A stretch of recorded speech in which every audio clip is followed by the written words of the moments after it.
안녕하세요. 평범한 30대 여성인 제가 이렇게 글을 쓰는 이유는 다름 아닌 정신 나간 시댁과 남편 때문입니다. 지금은 모든 인연을 끊었지만 그 사람들의 어이없는 행각에 결혼 생활 내내 스트레스를 넘어 한계까지 내몰렸거든요.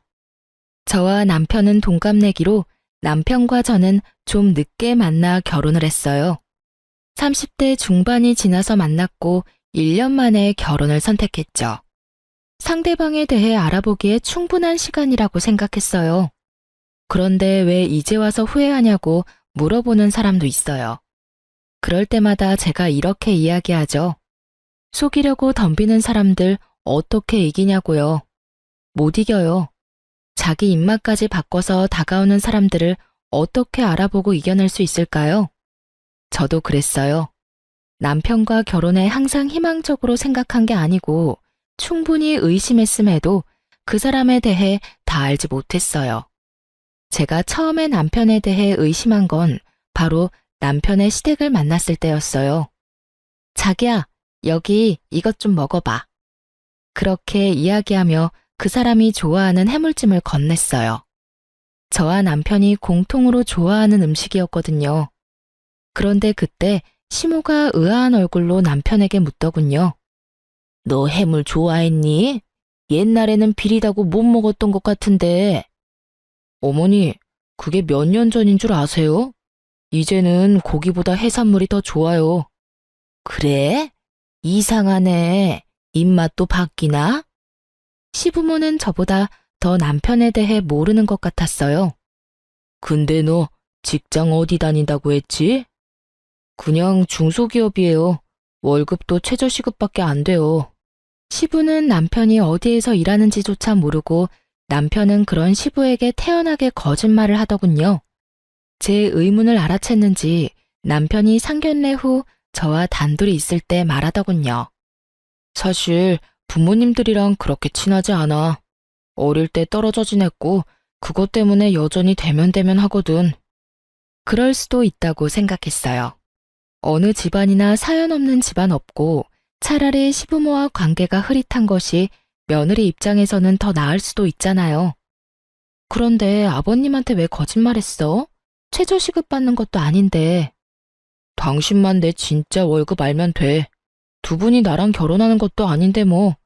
난 당신한테는 속이는 거 없어. 말을 교묘하게 돌렸어요.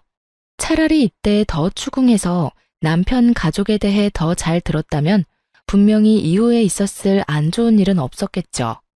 그렇지만 그렇게 되지는 못했고 저와 남편은 결국 결혼을 하게 됐어요. 그리고 결혼 후 저는 너무 당황스러운 일과 마주했어요. 남편과 상견례 전까지 연락도 그다지 안 하며 지냈던 시부모가 결혼 직후 저희 집에 너무 자주 찾아오더군요. 저희 집은 시댁과 그리 가까운 것도 아니었습니다. 편도 1시간이 넘는 거리인 저희 집에 찾아와서는 밥만 먹고 떠나시는 거였어요. 아무 용건도 없이 찾았다는 거죠. 물론 시부모가 찾아오는 것이 잘못된 건 아니에요.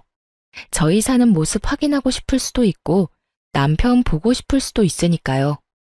게다가 결혼 초기이니 당분간만 이러다 말겠지 싶었어요. 그런데 시부모가 집에만 오면 돈이 없어지더군요. 처음에는 잔돈이었습니다. 제가 저금통에 잔돈을 모아두는 게 있었는데 두 분이 왔다 가셔서 그게 사라졌더라고요. 큰 물건은 아니고 잘그락 소리도 나니까 이때는 시부모를 의심하지는 않았어요. 그런데 두 번째 분실부터는 시부모를 의심할 수밖에 없었어요. 두 번째 분실된 건 제가 비상시에 쓰려고 몰래 숨겨둔 비상금 30만 원이었어요. 그걸 안방 화장대 서랍장 안쪽에 넣어놨는데 그게 사라진 거예요. 그리고 제가 시부모를 의심하는 이유는 하나뿐이었어요.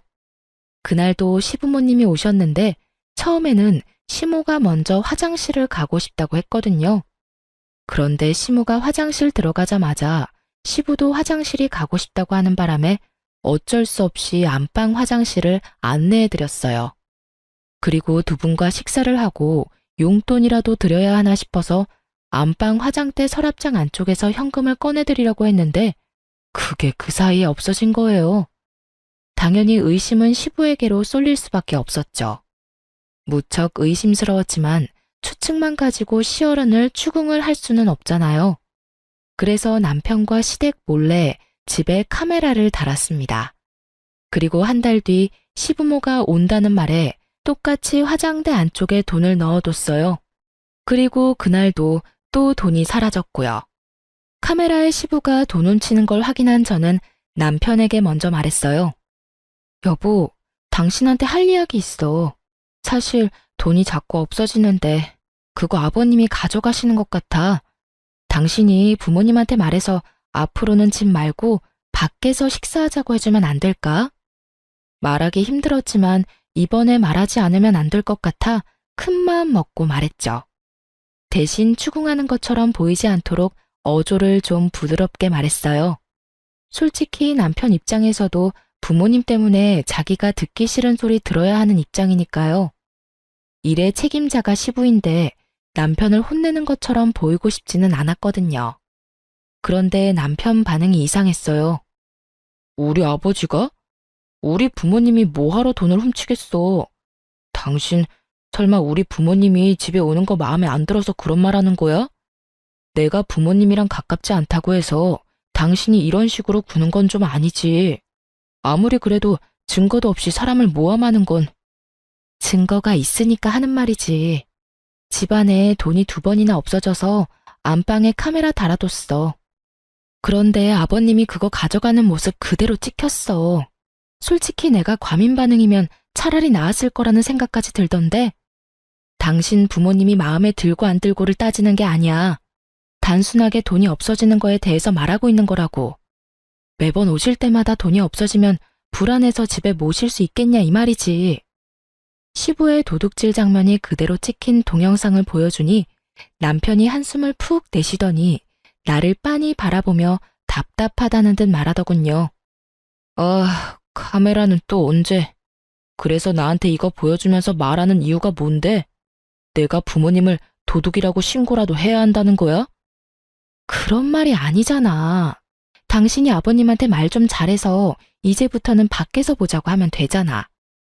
우리 집 안에서 보니까 계속 돈이 사라지는 거고. 돈이 없어진다는 걸 핑계로 집에 우리 부모님 드리고 싶지 않은 거잖아. 그리고 얼마 없어졌는데? 당신 말하는 거 보니까 꼴랑 50만 원 내외로 없어진 것 같은데 그런 건 그냥 눈 좀 감아주면 안 돼? 힘들게 사셔서 그래. 가족끼리 힘들 때는 좀 도우면서 살자. 어?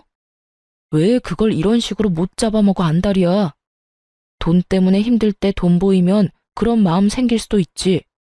집안에 돈을 놔둔 당신한테도 잘못은 있는 거야. 남편 말을 들으면서 어이가 없었어요. 돈 때문에 힘들던, 돈으로 놀고 싶던 무슨 이유에서건 남의 집안을 뒤지는 사람을 우리는 도둑이라고 부르죠. 시부가 그런 일을 하다 며느리에게 걸렸고 그걸 제 입으로 이야기해서 면박 주는 것보다 남편이 좋게 타이르는 게 좋을 것 같아 한 말인데 남편은 저를 시부모 타박이나 하는 못된 며느리로 몰아갔어요. 나한테 도대체 무슨 잘못이 있는데? 시부모님 저렇게 찾아올 때마다 식사 대접하랴 용돈 드리랴 내가 못하는 건 뭐가 있는데? 당신이야 몸만 와 있으면 끝이겠지. 요리는 하늘에서 뚝 떨어져? 청소는 당신이 하는 거 아니잖아. 그리고 어떻게 당신 입에서 꼴랑 50만 원 내외라는 말이 나와? 땅을 파봐 그 돈이 나오나. 당신 가족이라서 내가 이렇게 말하는 거지 가족이 아니었으면 당장 경찰서에 신고했을 거라고. 아, 됐어. 당신이 얼마나 속 좁은 여자인지 알았으니 이제 그만하자. 신고를 하던 뭘 하든 당신이 알아서 해. 당신은 가만히 보면 냉정한 구석이 있어. 우리 부모님 힘들게 살았는데 그거 하나 이해도 못 해주고 가족끼리 도우며 산다고 생각하면 끝날 일에 이런 식으로 토를 달아서 사람 귀찮게 하고 당신 알아서 해. 결국은 남편은 저와의 대화를 강제로 끝내버렸어요. 정말 화가 났어요. 정말로 힘들고 도움을 받고 싶으면 우리한테 이야기를 하고 돈을 달라고 부탁하면 되잖아요. 만약 돈을 빌려달라고 하거나 차라리 달라고 했더라도 50만 원 정도면 드렸을 거예요. 물론 매번 그렇게 드릴 수는 없지만요. 그렇지만 저한테 그런 이야기를 한 적도 없고 오히려 몰래 집에 있는 돈을 훔쳐가는 게 정상은 아니잖아요? 게다가 저희도 돈을 많이 버는 상황도 아니고 없어진 돈은 다 제 돈이었잖아요. 그러니 더 화가 날 수밖에 없었어요. 그런데 더 화가 나는 건 제가 이렇게 말했음에도 불구하고 남편이 시부모에게 아무 이야기도 하지 않았는지 또 시부모가 저희 집에 왔더라고요. 식사를 하겠다는 명목으로요. 남편이 카메라의 존재를 알고 있으니 이번에는 시부가 그런 짓을 하지 않겠거니 했더니 웬걸? 이번에는 딱 하나뿐인 제 명품 가방을 가져가셨더라고요. 그래도 크기가 좀 있는 거라 가져가기 힘들 거라 생각했는데 기상천외한 방법으로 가져가셨더라고요. 저희가 아파트 1층이었는데 가방을 먼저 저희 안방에서 1층 창을 통해 밖으로 던지고 그 뒤에 차에 뭘 놔두고 왔다는 말로 밖으로 나가 그걸 주워서 가져가서 차 안에 실어놓고 오신 것 같았어요. 안방에서 또 똑같은 짓을 한 걸 보면 남편은 카메라의 존재도 시부모에게 이야기하지 않은 모양이었어요. 게다가 그 가방은 결혼 전에 상견례를 위해 산 거였어요. 저도 평일에는 쓰지 못하고 특별한 날에만 사용하는 거였는데 그걸 홀라당 훔쳐간 걸 보고 저도 더 이상 참지 않기로 했어요. 저는 이 더러운 기분을 남편이 고스란히 맛보게 해주고 싶었어요. 그래서 남편이 가지고 있는 시계 중 가장 아끼는 시계를 몰래 가지고 나와 전당포에 맡겼어요. 물론 돈을 엄청 크게 빌린 건 아니었어요. 전당포 이자가 좀 센 편이라 맡기고 50만 원만 빌렸죠. 딱 시부가 가져간 돈만큼이요. 그리고 제가 시계를 맡긴 그 주 주말에 남편이 시계를 찾더군요. 여보, 혹시 내 시계 못 봤어? 여기 놔뒀는데 없는 것 같은데? 저는 태연스럽게 남편에게 말했어요. 아, 그 시계? 내가 전당포 맡기고 돈 좀 빌려왔는데? 제 대답에 남편 얼굴이 완전 뻥해지더군요. 제가 보고 얼마나 웃긴지 웃음이 나는 걸 겨우겨우 참았어요. 왜 그걸 전당포에 맡겨? 무슨 돈이 없는데? 당신 아버지가 가져가신 돈 때문에 이번 주 돌잔치랑 다음 주 내 친구 결혼식에 낼 돈이 없었거든. 돌잔치도 10만 원, 친구는 내 결혼식 때 30 줘서 나도 30만 원 내야 하는데 현금이 뚝 떨어졌지 뭐야? 그래서 그거 맡기고 돈 좀 가져왔어. 그렇다고 말도 없이 가져가서 맡기면 어떡해?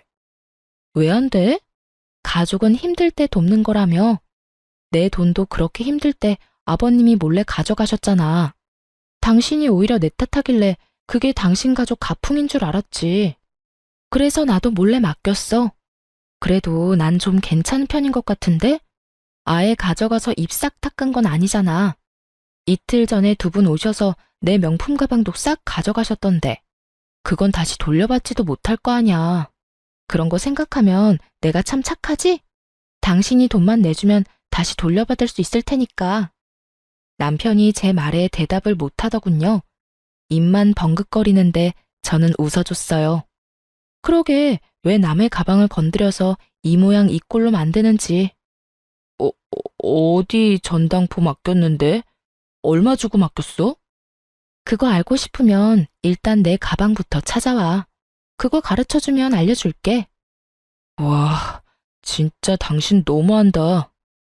그러더니 시부에게 전화를 하는 듯 하더니 밖으로 황급히 나가더군요. 그리고 2~3시간 뒤에 남편이 제 가방을 들고 집으로 왔더라고요. 중고거래 직전에 돌려받았다고 하더군요. 하마터면 제 손을 떠날 뻔한 가방을 보며 저도 치를 떨었어요. 이걸 팔아서 돈을 마련했다고 하니 답답한 마음이 들어 남편에게 물었죠. 돈이 그렇게 없으시대? 아무리 생각해도 이상하잖아. 시댁에 빚이라도 있는 거 아니야? 제 말에 남편이 말을 잇지 못하더라고요.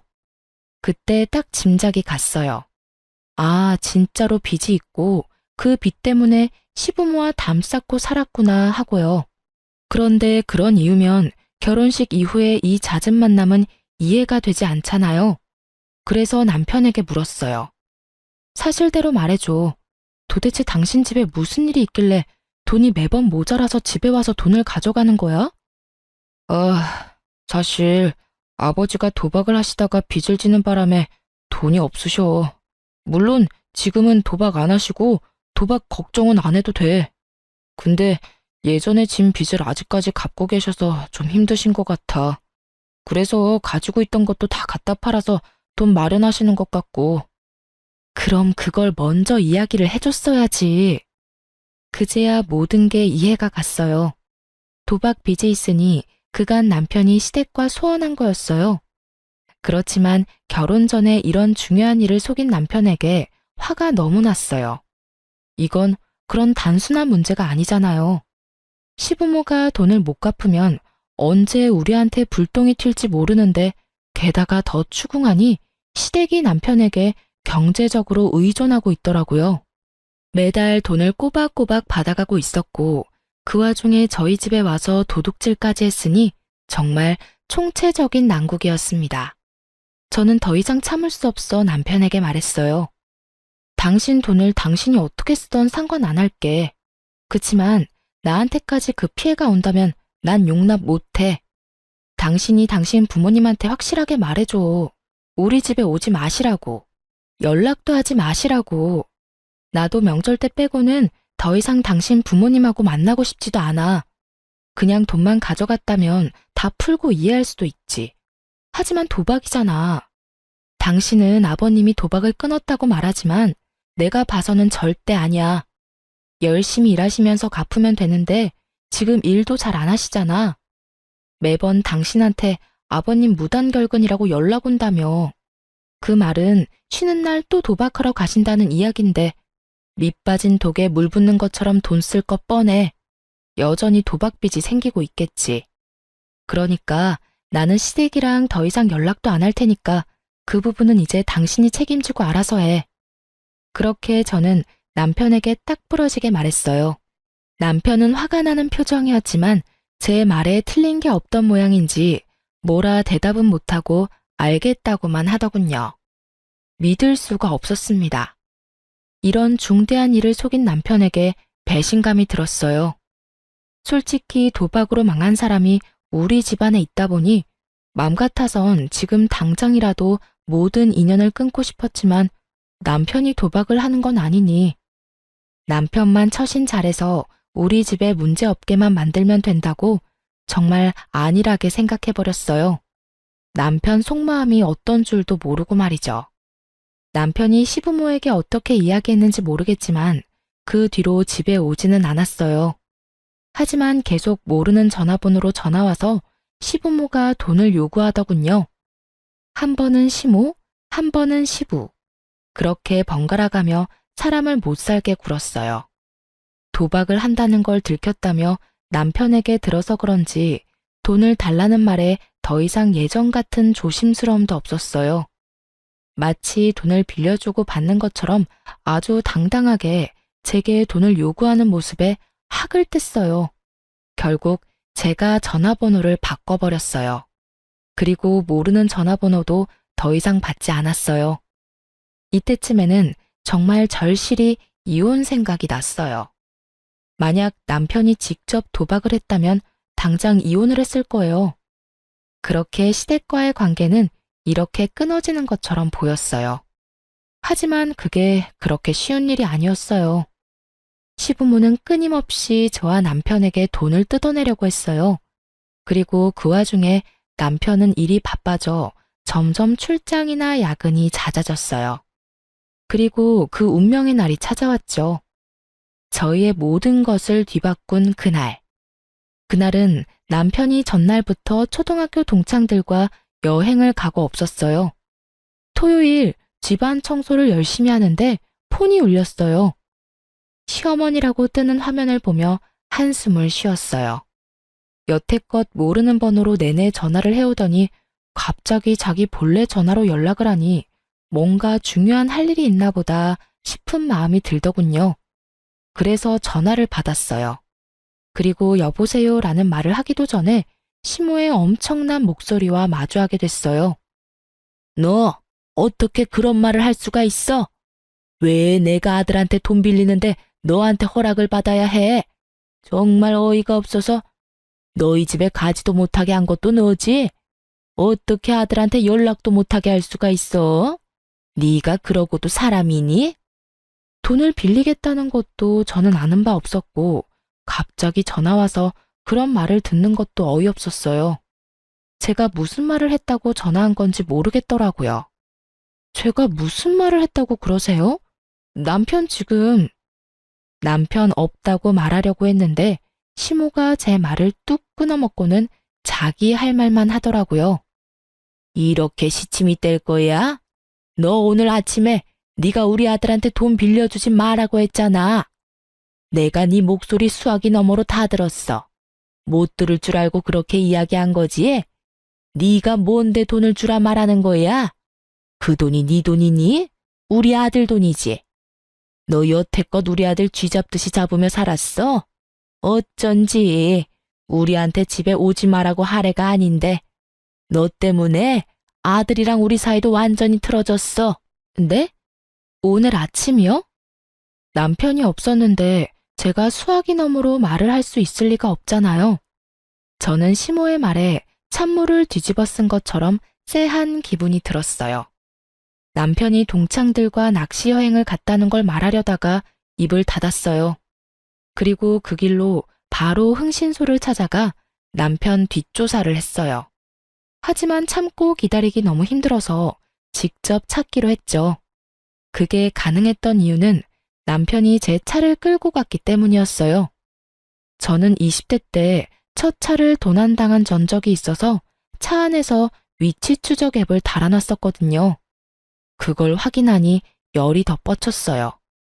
이 인간이 먼 지방 쪽으로 가야 해서 금요일에 가서 일요일에 와야 한다고 했는데 위치 추적 앱에서 제 차는 집과 그리 멀지 않은 캠핑장으로 떴거든요.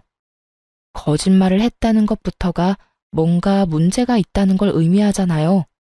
저는 당장 택시를 타고 남편이 있는 캠핑장으로 향했어요.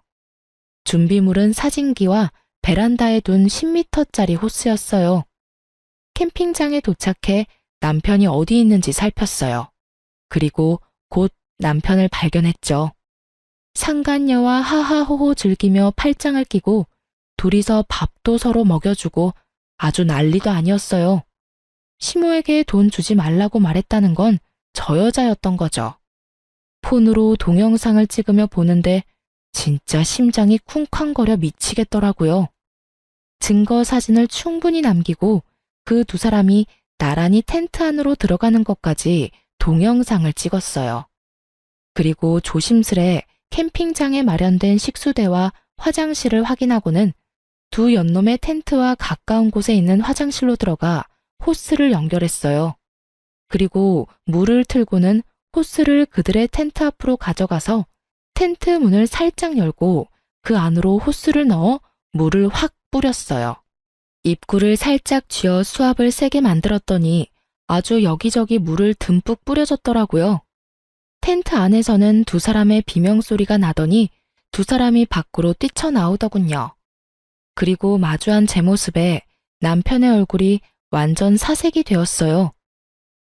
여보, 여긴 어떻게... 네가 바람을 펴? 미친 거 아냐? 네가 어떻게 이럴 수가 있어? 정말 저는 화가 머리끝까지 났어요. 그렇지 않아도 시부의 도박과 돈 요구 때문에 스트레스로 머리가 터질 것 같은데 이놈까지 이러니 돌아버릴 수밖에요. 여보, 잠시만. 이건 그러니까... 변명할 거 뭐 있어요? 그냥 있는 그대로 말해요. 우리 사랑하는 사이라고. 진짜로 헤어져야 하는 건 당신이라고. 맞지? 당신이 그랬잖아. 당장이라도 와이프랑 이혼하고 나랑 결혼하고 싶다고. 그 이야기를 하는 상간녀의 표정이 아주 당당하더군요. 저는 상간녀의 그 당당함에 어이가 없었어요. 그런데 남편놈 얼굴을 보니 상황을 잘 알겠더라고요. 남편 얼굴은 뭔가 잘못됐다는 표정이었거든요. 아마 남편은 그냥 상간녀에게 하던 말이었던 모양이에요. 당신이 말해봐. 당신 진짜로 나랑 이혼하고 저 여자랑 만나고 싶은 거야? 말해보라고. 그러면 이혼해줄게. 이혼하자고. 여보, 그게... 잘 됐네. 자기야, 이런 여자랑 빨리 헤어지고 나랑 살자. 당신도 항상 와이프 싫다고 했잖아. 나 사랑한다며? 그러니까 차라리 이 기회에 이혼해버려. 당신도 항상 구질구질하다고 말했잖아. 내가 도와줄게. 저 여자랑 확실하게 이혼할 수 있도록. 응? 상간녀의 그런 모습에 저는 화를 내다가 순간 멈칫했어요. 바람이나 피는 쓰레기 남편, 도박 중독에 내게 돈 달라 요구하는 시댁. 그 똥을 흔쾌히 가져가겠다는 상간녀. 제가 마다할 필요가 없겠더라고요. 그렇지 않아도 도박빚 갚아달라며 시댁에서 전화와서 난리를 피우는데 헤어지는 게 더 낫지 않을까 싶었죠. 그래서 상간녀에게 이 똥들을 넘기기로 했어요. 당신 생각이 그렇다면 나도 구차하게 매달릴 생각 없어. 이혼하자. 사랑한다는 여자랑 살아. 왜 구질구질한 나하고 살아? 나도 남편 뒤나 캐는 여자가 되고 싶어서 됐겠어? 네가 구린 짓을 하니까 이러는 거지. 됐어. 이제는 모두 끝이야. 집에 돌아올 생각하지 마. 아무것도 모르는 듯한 상간녀를 보고 저는 마음을 굳혔어요. 이렇게 원할 때 주는 게 맞지 않겠나 하고요. 알고 나면 가져가겠다고 할 일 없을 테니까요. 냉정한 제 말에 남편 놈은 눈을 질끈 감고 제 말을 듣고 있더군요. 이혼하기 싫었으면 안 된다고 지금 당장 말했을 텐데 그런 모습이 전혀 없는 걸 보니 이혼에 응한다고 생각해서 그냥 놔두고 집으로 와버렸어요. 그날 집에 돌아와 남편 놈 짐을 다 뺐어요. 이삿짐 플라스틱 상자를 사서 그 안에 옷이며 남편 물건을 전부 때려 넣었어요. 이제 더 이상 볼 일도 없고 저를 두고 바람이나 핀 놈인데 정성스레 짐 쌀 필요 없잖아요. 있는 대로 마구잡이로 집어넣으니 아주 빨리 짐 정리가 끝나더군요. 그리고 그 짐을 모두 현관 앞에 내놨어요. 힘은 정말 많이 들었지만 속은 시원했어요. 더러운 걸 치워버린 기분이라서 그날 저녁에 남편이 돌아오지 않았기에 이혼을 하겠다는 의미로 받아들였어요. 그런데 일요일에 집에 돌아온 남편이 현관에 쌓아둔 짐을 보고는 사색이 돼서 들어오자마자 제 앞에 무릎을 꿇더군요. 여보, 미안해. 내가 정말로 잘못했어. 그러니까 제발 용서해줘. 나는 당신하고 헤어질 생각 없어. 전부 그 여자가 혼자 한 말이야. 내가 그런 말 한 적 있긴 한데 전부 다 그 여자가 각색해서 말한 거야. 그 여자랑 헤어질 테니까 제발 이혼만은 안 돼. 당신 오해하는 거야. 내 진심은 그게 아닌데. 진심? 웃기고 자빠졌네. 네가 진심이었으면 당장 나한테 달려왔었어야지.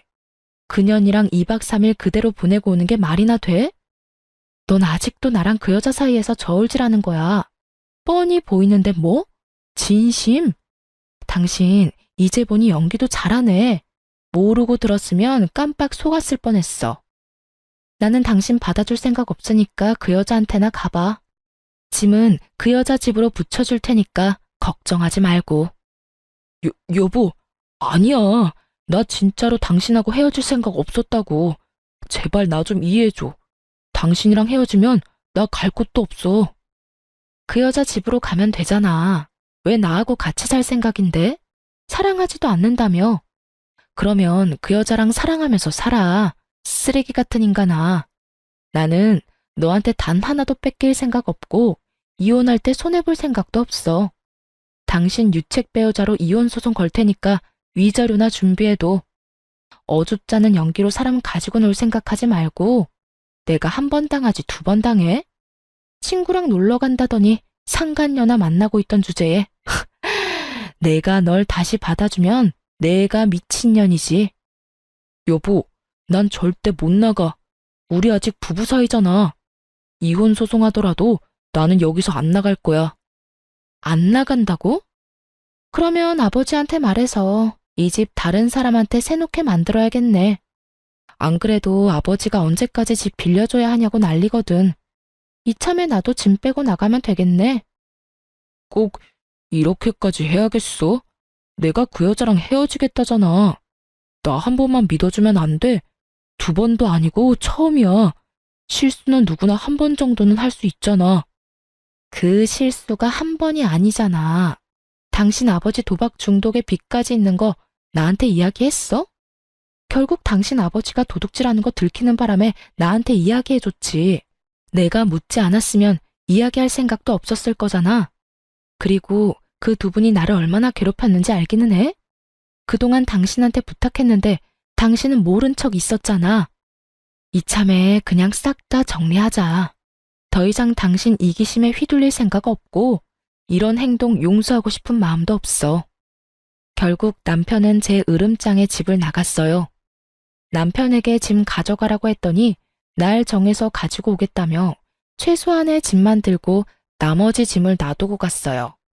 그리고 그 다음날 바로 저는 변호사를 찾아 이혼 소송을 진행했습니다. 그렇게 2달이 지났는데도 남편이 짐을 안 가져가더라고요. 그런데 그걸 계속 앞에 놔두는 것도 화딱질이 나더군요. 그래서 3달째 될 때 흥신소에서 알아낸 상간녀의 집 주소로 짐을 실어 모조리 보내버렸어요. 그런데 그걸 보내자마자 시모에게 전화가 오더군요. 내가 아무리 생각해도 어이가 없어서 말이다. 아들이 빌려주지 않는다니 네가 아들 대신 돈 좀 주거라. 네 아버지 도박빚 있다는 건 들었지? 2억 정도 되는데 지금 당장 갚아야 한다더구나. 너희 친정에 말해서 2억만 좀 부탁하마. 친정 잘 살잖니? 그 돈을 왜 저희 친정에 부탁하시는 거예요? 두 분이 만드신 빚, 두 분이 갚으세요. 왜 저한테? 며느리도 자식이지. 결혼을 했으면 늙은 시어른 부양하는 건 당연한 일 아니니? 내가 아들한테 부탁하려고 했는데 아들이 너한테 꽉 잡혀 사는 것 같아서 너한테 이야기하는 거다. 우리가 이 돈 못 갚으면 어떻게 되는지 아니? 이 빚쟁이들이 너희한테 다 갈 거라는 생각 못 했어? 그렇게 됐으니까 우리 돈 갚을 생각하고 있어. 시모는 아주 당당하게 제 친정에 말해서 2억 빚을 갚아달라고 요구하더군요. 상황이 어떻게 돌아가는지 모르고 있더라고요. 저와 남편이 이혼 소송인 중인 것도 모르고 말이죠. 저한테 돈 맡겨놓으셨어요? 집에서 돈 훔쳐간 것만으로도 모자라서 이번에는 이렇게 당당하게 말하시는 거예요? 칼만 안 들었다 뿐 완전 날강도잖아요. 제가 돈이 있어도 안 줘요. 세상에서 제일 멍청한 짓이 도박빚 갚아주는 거라고요. 그래봤자 여전히 도박하시면서 또 빚질 텐데 그때도 갚으라고 하실 거잖아요. 저한테 말하지 말고 아드님한테 말하세요. 돈 원하는 대로 주라고 할 테니까. 네가 돈 주지 말라고 했잖니? 그때 내가 다 들었어. 그러면서 뭘 원하는 대로 준대? 너 가만 보니 이제 거짓말도 하는구나. 그러지 말고 네가 이때까지 모은 돈 좀 내놓으라니까. 상황이 급박해 지금. 저 돈 없어요. 남편이 돈 한 푼은 가져다 주지도 않는데 무슨 돈이 있어서 저한테 돈 달라는 거예요? 돈이 없으면 돈 많은 친정에 빌려서라도 줘야지. 자그마치 2억이야. 그거 못 갚으면 너한테 무슨 일이 생겨도 난 몰라. 이건 뭐 거의 협박이었어요. 남편 때문에 열받았는데 시댁이 이 상황에 기름을 부어버리니 완전 빡 돌았던 제가 한바탕 욕을 쏟아 부으려다가 순간 좋은 생각이 나서 멈췄어요. 2억을 원하시는 거면 저 말고 갚아줄 참한 여자 따로 있거든요. 그쪽으로 제가 안내해 드릴게요. 거기 가서 말씀하세요. 앞으로 저한테 연락하지 말고요. 그리고 모르셔서 저한테 전화하신 것 같은데 저 곧 그 사람이랑 이혼해요. 사랑하는 여자가 생겼다네요. 그 여자가 아마 다 책임져 줄 모양인가 봐요. 재혼하겠다며 저랑 이혼하라던데 제가 이혼해주면 둘이서 결혼해서 살겠죠. 그 여자 집 주소 알려드릴 테니 같이 가봐요. 거기 남편이 지금 살고 있더라고요. 도박빚 2억 갚아줄 여자도 살고 있고요. 뭐? 정말이니? 너희 두 사람이 이혼한다고? 나한테 또 거짓말하는 거 아니야?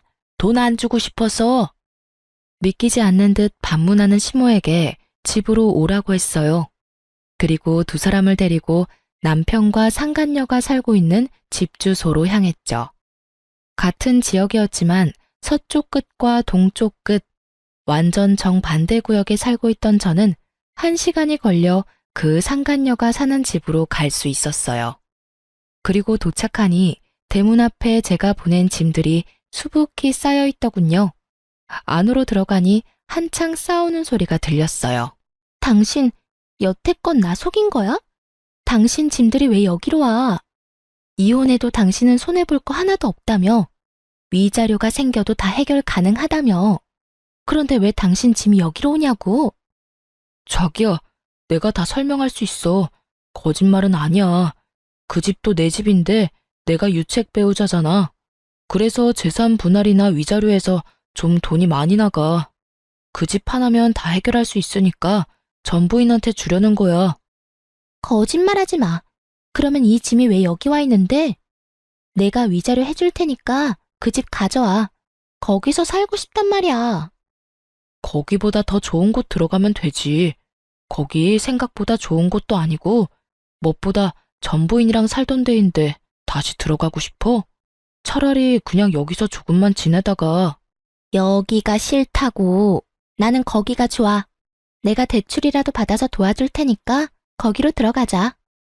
제가 아무 생각 없이 보낸 짐 때문에 여기서는 여기대로 난리가 난 상황이었습니다. 남편이 저희 아버지 집을 자기 집이라고 말해놓은 상태였는데 짐이 오히려 이쪽으로 와버리니 당황한 거였어요. 모두 탄로날 거짓말을 한 남편 놈을 보니 이 상간녀도 그리 깊이 사랑한 건 아닌 모양이었어요. 사귀면서 호감 얻으려고 거짓말 엄청 했는데 본인이 생각지도 않았던 이혼을 하게 돼서 그 거짓말이 자신에게로 모조리 돌아오는 상황이었죠. 저는 속으로 깔깔 웃으며 시모를 상간녀 집 앞으로 데려왔죠. 열려있는 집에 일부러 배를 눌렀더니 두 사람이 복도로 나와서는 시모를 보고는 깜짝 놀랐어요. 정확히는 남편이 엄청 놀랐지만요. 아가씨가 우리 아들이랑 새로 만나는 여자예요? 나 엄마 되는 사람이에요. 우리 아들 책임진다니 내가 말 좀 편하게 해도 되겠네. 내가 들어보니 아가씨가 우리 빚 다 갚아줄 거라는데 그 이야기가 사실이에요? 네? 그게 무슨 말씀이세요? 빚이라뇨. 상간녀가 남편을 쳐다봤고 남편은 눈을 질끈 감고 고개를 돌려버리더군요. 우리 아들한테 못 들었어요? 아가씨가 우리 아들이랑 재혼할 거라면서요. 그러면 우리 며느리 되는 거니까 돈도 갚아주겠지. 결혼은 언제 할 거예요? 할 거면 좀 빨리 했으면 좋겠는데. 시모가 그렇게 말하자 남편이 저에게 소리를 빽 지르더군요. 당신은 왜 우리 부모님을 여기까지 모셔와? 미쳤어? 말하고 싶은 게 있으면 우리 둘이서 해야 할 거 아니야? 어쩌자고 여기까지? 연신 개거품을 물며 모셔온 이유를 묻는 남편을 향해 저는 환하게 웃어줬어요. 왜 모셨냐니? 당신도 이상한 걸 묻네. 당신 어머니가 나한테 전화하셨어. 아침부터 돈 내놓으라고. 당신 아버지 도박빚 갚아야 한다고 나더러 돈 달라길래 내가 여기 모시고 왔지. 왜냐고? 난 당신이랑 헤어질 거고 나랑 헤어지고 당신이랑 결혼할 착하고 참한 여자가 여기 있으니까. 앞으로 당신 부모님 계속 모실 사람이 그 여자니까 모셔왔을 뿐인데 뭐가 잘못된 건데? 이미 이혼 소송 중이고 판결도 얼마 안 남았는데 내가 왜 이 사람들의 돈 달라는 요구를 받아줘. 예비 며느리가 있는데. 도박빚? 상간녀가 제 이야기에 미쳐서 눈에 쌍심지를 켜고 남편의 멱살을 움켜쥐었어요. 이게 다 무슨 말이야? 도박빚이라니. 당신 나한테는 부모님이 그냥 평범한 분들이라고 했잖아. 연락 자주 안 하는 사람이라고 안 봐도 되는 사람들이라며. 그런데 빚을 대신 갚으라는 말을 왜 나한테 하는데? 자기야, 잠시만. 그게 아니야. 내 말 좀 들어봐. 이건 다 이유가 있어. 어떻게든 핑계를 대보려는데 남편 놈을 보며 저도 친절히 이야기해줬죠. 아, 몰랐어? 당신이 만나는 저 사람, 부모님 도박 빚이 2억이나 있어. 둘이서 잘 갚으면 되겠네. 당신이 그때 나한테 이야기했잖아. 남편이랑 헤어지라고. 헤어져 줬으니 시부모도 데리고 가. 결혼하고 내내 돈 달라는 전화에 시달리면서 힘들었거든? 딱 좋을 때 사랑에 눈먼 여자 하나 나타나서 잘 됐지 뭐야. 고마워. 저 인간 데려가줘서. 제 말에 상간녀가 완전히 졸도해버리더군요. 순간 비틀거리는 상간녀 모습을 보니 엄청 피가 쏠린 것 같았어요. 이내 얼굴이 새빨갛게 된 상간녀가 남편 놈에게 엄청난 목소리로 따지더라고요. 너 내 돈 노리고 나한테 수작 부린 거야? 저 여자한테서 돈 뜯기 힘들 것 같아서 나로 목표 바꾼 거냐고. 미친놈이 어디서 나한테 빨대를 꽂으려고 해? 내가 너랑 결혼하고 싶댔지 네 부모 빚 갚아주겠다고 한 적은 없잖아. 저기요. 오해야. 다 오해고 나는 돈 때문에 당신이랑 만난 거 절대 아니야. 내가 왜 당신한테 그런 짓을 해. 나도 부모님이랑 연 끊고 살 거야. 당신한테 그 빚 갚으라고 할 거 아니라니깐. 여기까지 찾아온 사람을 두고 뭐? 연을 끊고 살아? 어떻게 끊고 살 건데? 그리고 도박 빚이라며? 내가 미쳤어? 그걸 갚아주게? 무려 2억이나 되는 돈을 갚아달라고 얼마나 쪼아댔으면 당신 와이프가 나더러 고맙다고 하냐고. 우리 헤어져. 이 쓰레기 같은 놈아.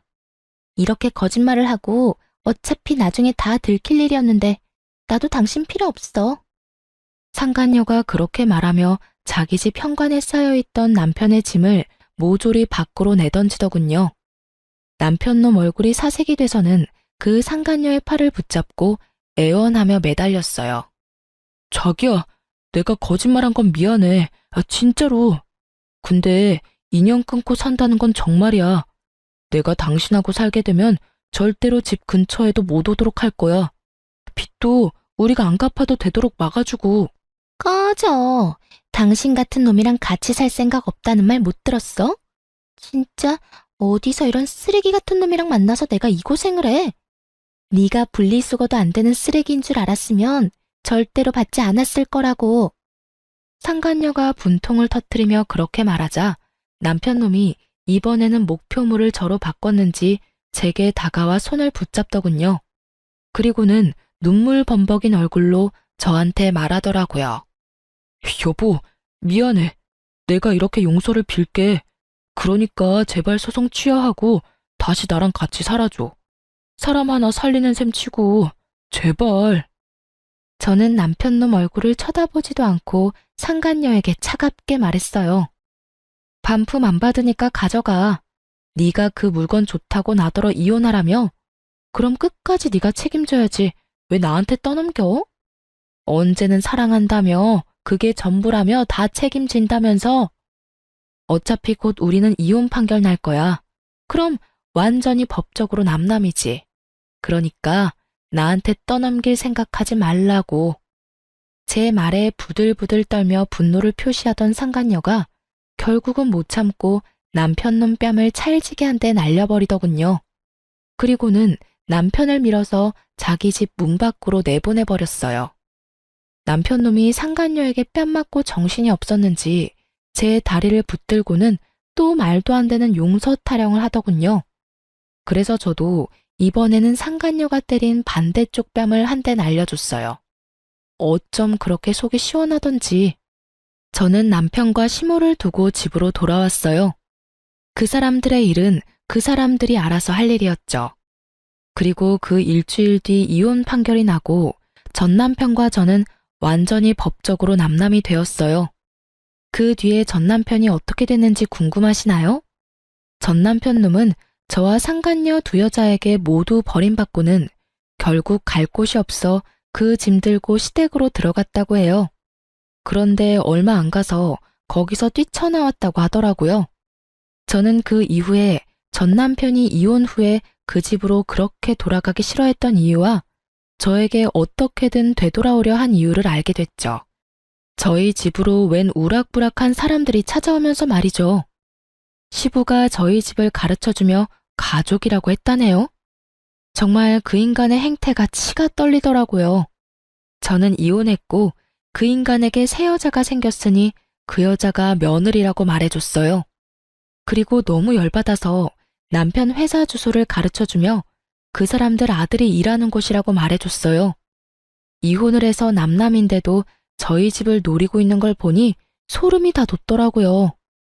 그렇게 말하니 그 사람들도 돌아가 버리더군요.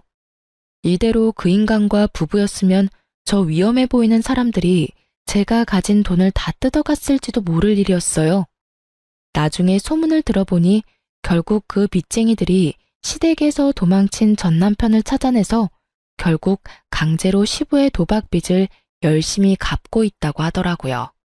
잘못했으면 제가 그 모든 일을 뒤집어 쓰고 빚 갚고 있었을 거라는 생각을 하니 빠른 손절이 정답이었다는 걸 깨닫게 됐죠. 그리고 시부는 여전히 도박 중독으로 열심히 도박에 매진하고 있다고 해요. 옛말에 손모가지를 끊어도 도박은 못 끊는다는 말이 있다던데 딱 그거더라고요. 결국은 돈 버는 전 남편과 그 돈을 쓰는 시부가 미친 듯이 싸운다는데 그걸 보고도 시모는 여전히 태연자약하답니다. 참 대단한 가족이에요. 저렇게라도 굴러가는 걸 보면 말이죠. 그리고 상간녀는 전 남편과 그때 헤어지고 완전히 관계가 쫑난 듯 보였으나 지푸라기 잡는 심정으로 전 남편이 상간녀 회사에 찾아가 애원했나 보더라고요.